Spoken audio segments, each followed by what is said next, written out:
안녕하세요, 시청자 여러분. 마이머플러TV입니다. 이번 시간에는 연금 인출 전략에 대해서 알아볼 텐데요. 대표님, 안녕하세요. 안녕하세요.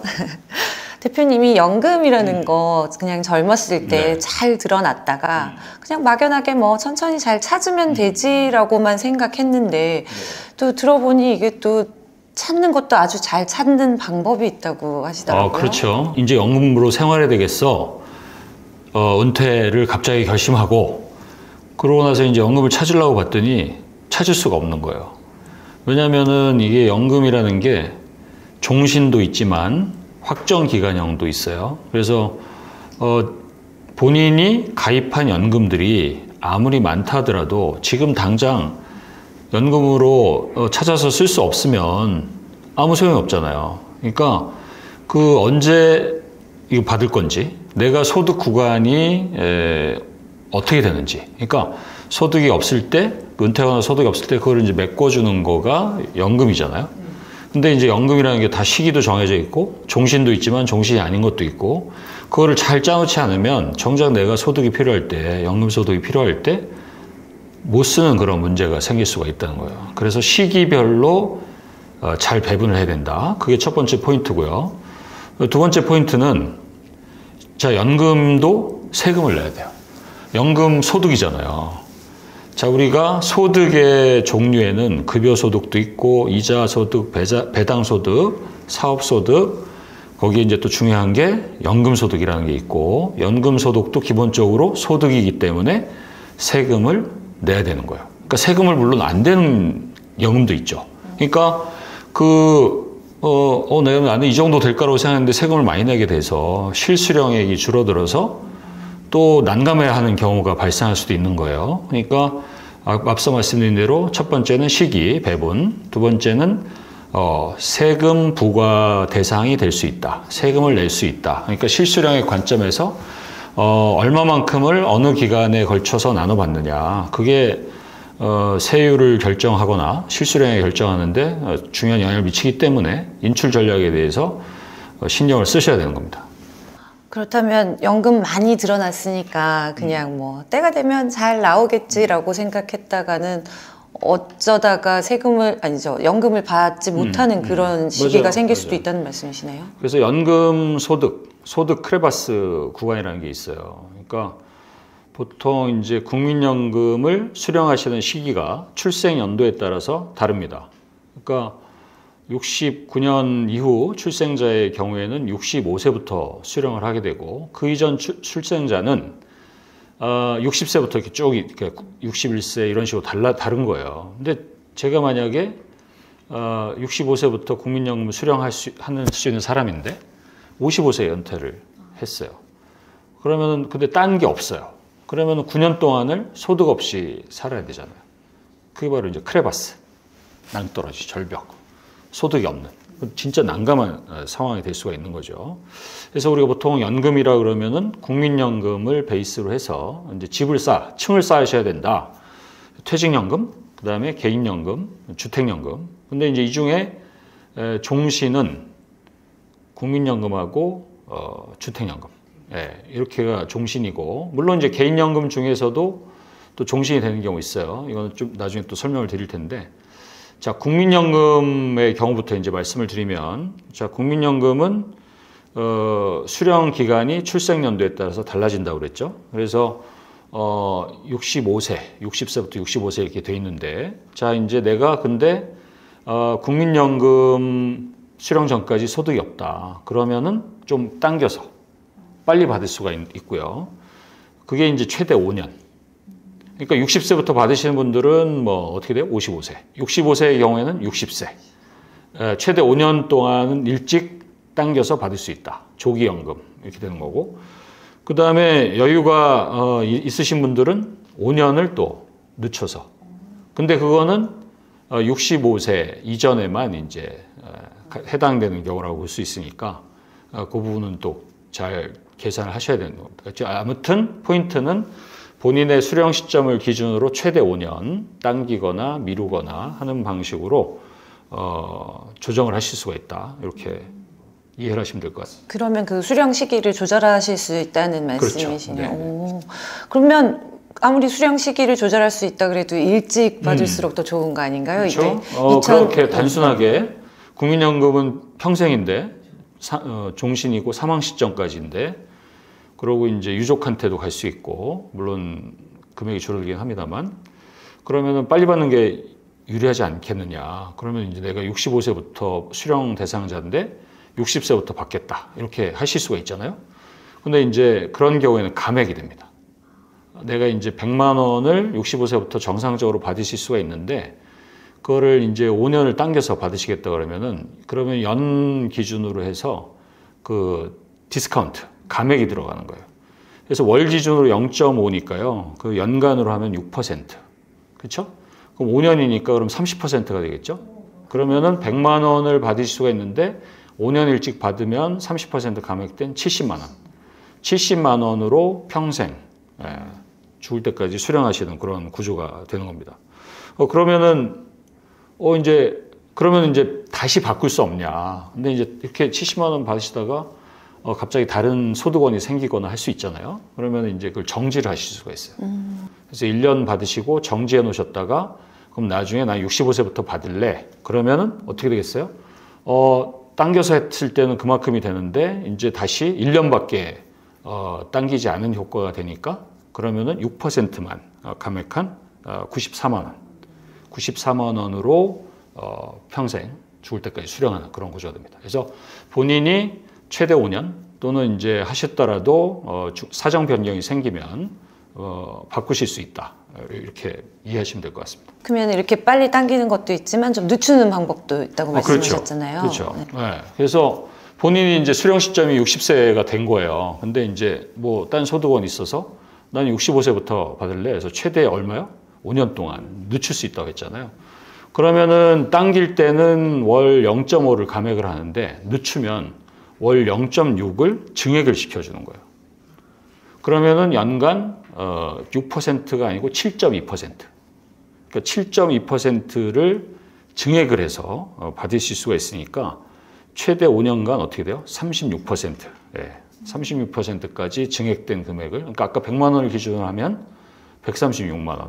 예, 이렇게 해서 평생을 가시는 그런 구조가 되니까, 그렇게 생각해 보면 수입이 있으신 분들은 늦춰서 액수를 더 늘리는 방법을 하시는 것도 적극적으로 고려하실 필요가 있습니다.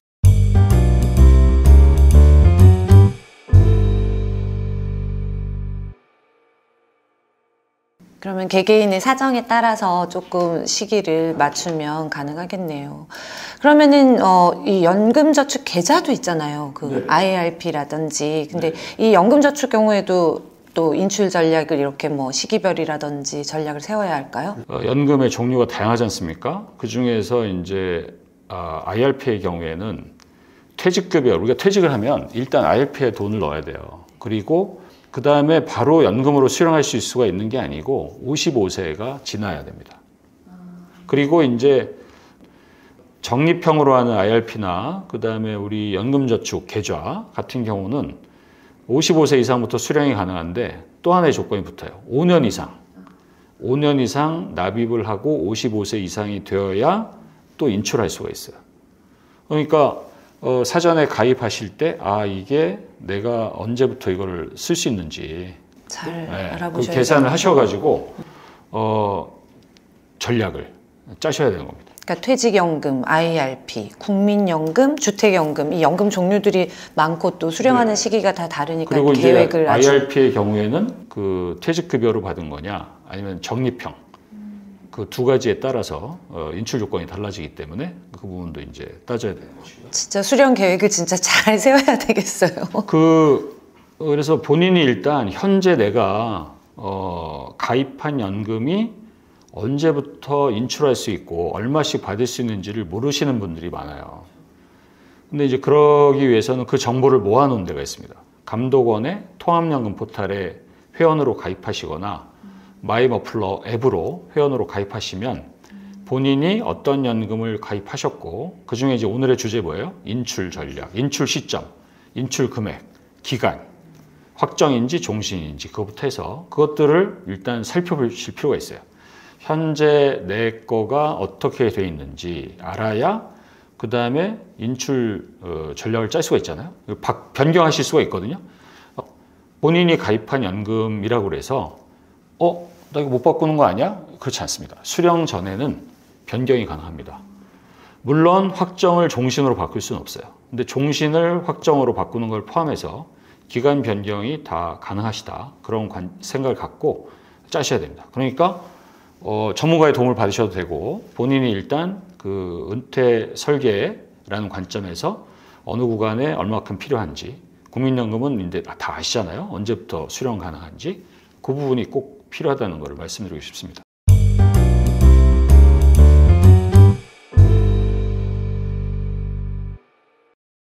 그 연금 받을 때 이 세금 문제 있잖아요. 맞아요. 그 연금도 소득인 거잖아요. 그렇죠. 지금 그 시기를 가지고 주로 말씀을 드렸는데, 이제 금액하고 본인이 가입한 연금, 그거에 따라서 이제 세금 대상, 부과 대상이 되느냐 아니냐 중요합니다.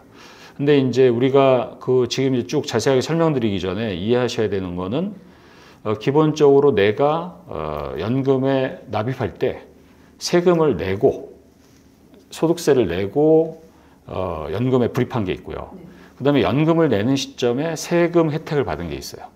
소득공제라든지 세액공제라든지 운용수익에 대한 비과세라든지. 그래서 기본적으로는 세금을 한번 내신 돈은 다시 또 세금을 내지 않습니다. 그러면 이중과세가 되잖아요. 근데 일단 처음에 세금 혜택을 보셨거나 세금을 안 내신 그 부분에 대해서는 원칙적으로 세금을 내야 됩니다. 자, 그래서 국민연금. 자, 국민연금은 본인이 4.5, 회사가 4.5를 내는데 이게 세금을 안 낸 돈이에요. 그렇기 때문에 국민연금을 내가 수령할 때는 세금을 내야 되는 겁니다. 그리고 기본적으로 세금을 안 냈던 돈이기 때문에 또 종합과세 대상이 되는 거예요. 그러니까 원칙적으로 그 부분을 이해하셔야 되는 거고요. 그 다음에 이제 우리가 이제 퇴직급여, 그 다음에 이제 퇴직급여는 또 분류과세라고 합니다. 분류과세. 분류과세는 뭐냐면, 퇴직소득에 대해서는 딱 그렇게 분류를 한 이상 거기에서 세금 처리가 끝나요. 그리고 다른 거하고 뭐 합산되거나 뭐 이렇게 하거나 이런 게 없어요. 자, 그런 대표적인 게 분류과세라는 것이고, 분류과세의 종류에는 퇴직소득도 있고, 그 다음에 양도소득도 있고, 그래요. 그런 거는 그렇게 분류가 된 거는 그 자체로 해서 합산하지 않고 끝내는 거예요. 자, 거기에 들어가는 게 바로 퇴직급여. 자, 퇴직금을 받고 IRP에 넣어놨다가 55세 이상이 돼서 내가 수령을 하잖아요. 그래서 연금으로 수령을 하시면 원래 내야 될 퇴직소득세가 있어요. 그럼 퇴직금을 많이 받으신 분들 어떻게 됐어요? 세율이 높아지겠죠. 근속연수가 오래신 분들 깎아줘요. 그러니까 그렇게 해서 나온 퇴직소득 세율이라는 게 있어요. 그거를 연금으로 수령하시는 경우에는 그 내야 될 세금의 70%만 냅니다. 그래서 그렇게 해서 분류과세해서 끝납니다. 그런데 그다음에 이제 IRP 중에 적립 IRP가 있다고 말씀드렸죠. 이거는 이제 연금저축 계좌처럼 내가 매년 얼마씩을 내고 세액공제를 받은 거예요. 두 개를 합산해서 적립 IRP와 연금저축 계좌 그걸 합산해서 700만 원까지, 물론 이제 세액공제율은 다를 수 있습니다만 소득 구간에 따라서 이게 이제 세금 혜택을 보고 운용 수익에 대해서도 비과세 혜택을 보는데, 이거는 이제 그 나중에 수령하실 때 연간 1,200만 원을 넘어가는 경우에는 종합과세를 합니다. 그리고 중요한 거는 금액 전체에 대해서 종합과세를 합니다. 그리고 1,200이 안 되는 경우에 대해서는 연금 소득세만큼을 내는데 그걸 넘어가는, 그렇게 되면 어떻게 되겠어요? 내가 기간을 좀 늘리는 것도 방법일 수 있고, 그래서 좀 다시 또 시기별 배분 전략을 짜야 되는 거죠. 그러니까 말씀은 초과 금액에 대해서가 아니라 그 전체 금액이 종합과세 대상이라는 그렇죠. 말씀이신 그러니까 거죠? 연간 1,200이면 월 이제 100 정도잖아요. 근데 월 100을 넘어가면 그래서 110을 받았다. 그럼 10만 원에 대해서 종합과세가 되는 게 아니고 전체에서 110 전체에 대해서 종합과세가 된다는 겁니다. 월 기준으로. 연간으로 하면은 이제 그게 이제 1,200을 초과하는 1,400이 되든 뭐 1,500이 되든 그 전체가 다 종합과세 대상이 된다. 그렇기 때문에 이 부분은 보통 오해하실 수 있는 분들이 있을 수 있는데, 그건 앞서 말씀드린 대로 일단 세금 혜택을 받았던 부분이기 때문에 그 부분에 대해서 700만 원 한도죠. 근데 이제 나는 700까지 더 넣었는데 그건 일단 어떻게 돼요? 세금 혜택을 안 본 돈이잖아요. 그러고 나서 거기서 운용수익이 나오고 해서 있을 수 있잖아요. 포인트는 뭐냐? 700까지에 대해서는 계산을 해가지고 합산을 해서 종합과세가 될 수 있는데 700을 초과해서 낸 분, 그분 어떻게 돼요? 일단 세금을 냈던 금액이잖아요. 그거는 해당되지 않습니다. 그 부분은 이제 합리적으로 되어 있습니다. 그리고 이제 연금소득에 대해서 그럼 1200 밑에는 어떻게 되느냐? 그 경우에는 이제 그 공제 혜택을 받던 거니까 세금을 내는데 나이에 따라서 언제 받냐에 따라서 달라요. 그래서 80세 이상 받으시면 3.3%만 돼요. 근데 이제 70세 이상이면 4.4. 55세 이상부터 받을 수 있다고 했죠. 그러면은 구간에 해당되면은 5.5.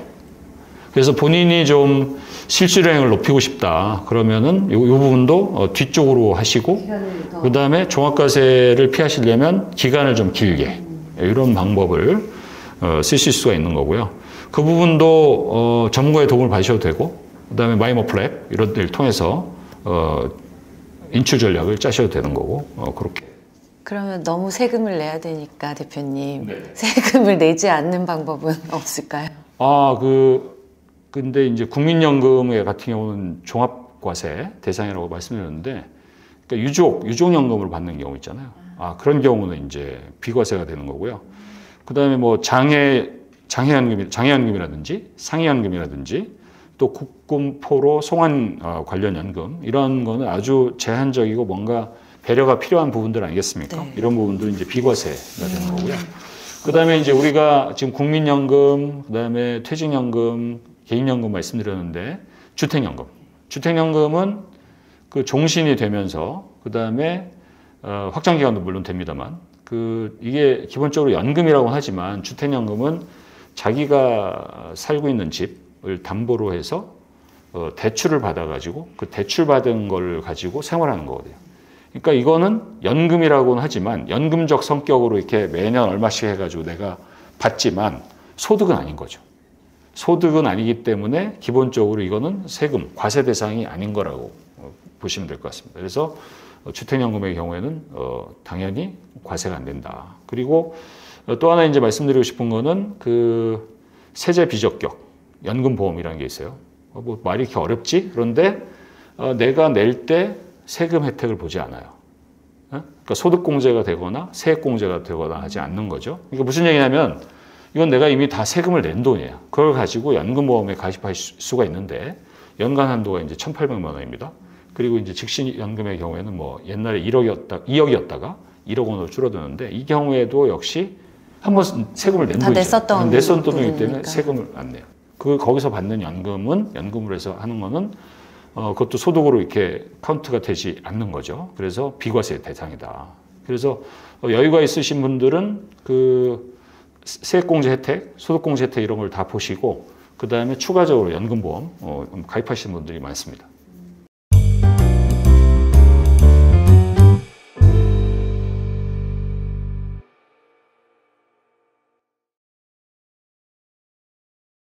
대표님 오늘 말씀 정말 감사히 잘 들었습니다. 역시 마이머플러를 보셔야 돈을 모을 수 있는 것 같습니다. 오늘은 연금 인출 전략에 대해서 알아보셨는데요. 오늘 정보가 유익하셨다면 구독, 좋아요, 알림 설정 꼭 부탁드릴게요. 감사합니다. 감사합니다.